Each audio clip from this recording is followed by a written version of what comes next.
Gênesis, capítulo 37.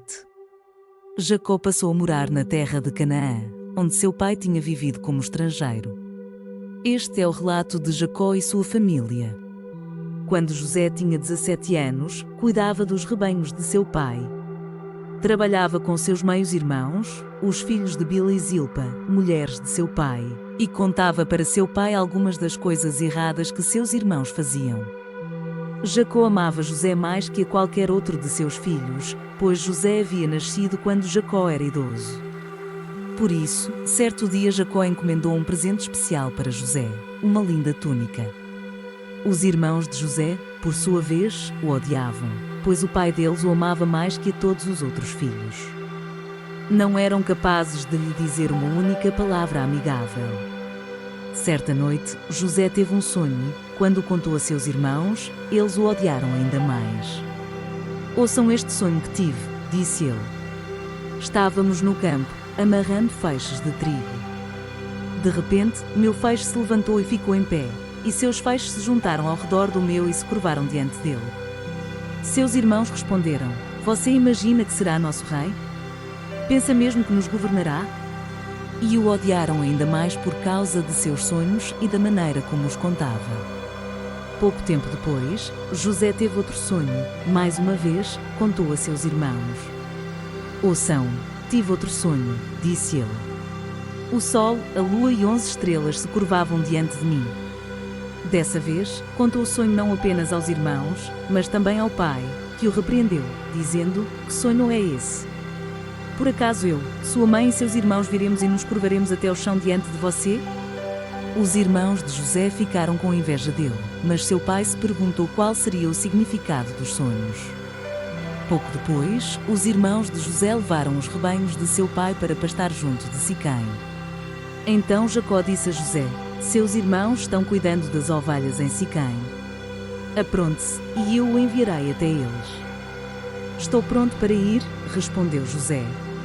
"Vá ver como estão seus irmãos e os rebanhos", disse Jacó, "e traga-me notícias deles." Jacó o enviou, e José viajou de sua casa no vale de Hebrom até Siquém. Quando José chegou a Siquém, um homem da região notou que ele andava perdido pelos campos. "O que você está procurando?", perguntou o homem. "Estou procurando meus irmãos", respondeu José. "O senhor sabe onde eles estão cuidando dos rebanhos?" O homem lhe disse: "Sim, eles foram embora daqui, mas eu os ouvi dizer: Vamos a Dotã." Então José foi atrás de seus irmãos e os encontrou em Dotã. Quando os irmãos de José o viram, o reconheceram de longe. Antes que ele se aproximasse, planejaram uma forma de matá-lo. "Lá vem o sonhador", disseram uns aos outros. "Vamos matá-lo e jogá-lo numa dessas cisternas. Diremos a nosso pai: um animal selvagem o devorou. Então veremos o que será dos seus sonhos." Mas, quando Rubén ouviu o plano, tratou de livrar José. "Não o matemos", disse ele. "Por que derramar sangue? Joguem-no nesta cisterna vazia aqui no deserto e não toquemos nele." Rubén planejava resgatar José e levá-lo de volta ao pai. Assim, quando José chegou, os irmãos lhe arrancaram a linda túnica que ele estava usando, o agarraram e o jogaram na cisterna vazia, ou seja, sem água. Mais tarde, quando se sentaram para comer, viram ao longe uma caravana de camelos vindo em sua direção.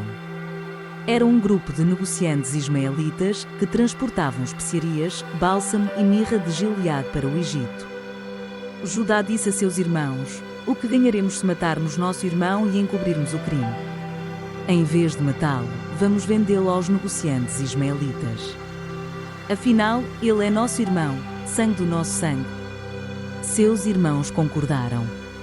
Então, quando os ismaelitas, que eram negociantes midianitas, se aproximaram, os irmãos de José o tiraram da cisterna e o venderam para eles por 20 peças de prata. E os negociantes o levaram para o Egito. Algum tempo depois, Rubén voltou para tirar José da cisterna. Quando descobriu que seu irmão não estava lá, rasgou as roupas. Voltou a seus irmãos e lamentou-se: "O menino sumiu. E agora, o que farei?" Então os irmãos mataram um bode e mergulharam a túnica de José no sangue do animal. Enviaram a linda túnica para o pai, com a seguinte mensagem: veja o que encontramos. Não é a túnica de seu filho? O pai a reconheceu de imediato e disse: sim, é a túnica de meu filho. Um animal selvagem o deve ter devorado. Com certeza José morreu despedaçado. Jacó rasgou suas roupas e vestiu-se de pano de saco. Por longo tempo, lamentou profundamente a morte do filho. A família toda tentou consolá-lo, mas ele se recusava. Descerei à sepultura lamentando a morte de meu filho, dizia, e continuou a lamentar-se. Enquanto isso, os negociantes midianitas chegaram ao Egito, onde venderam José a Potifar, oficial e capitão da guarda do faraó.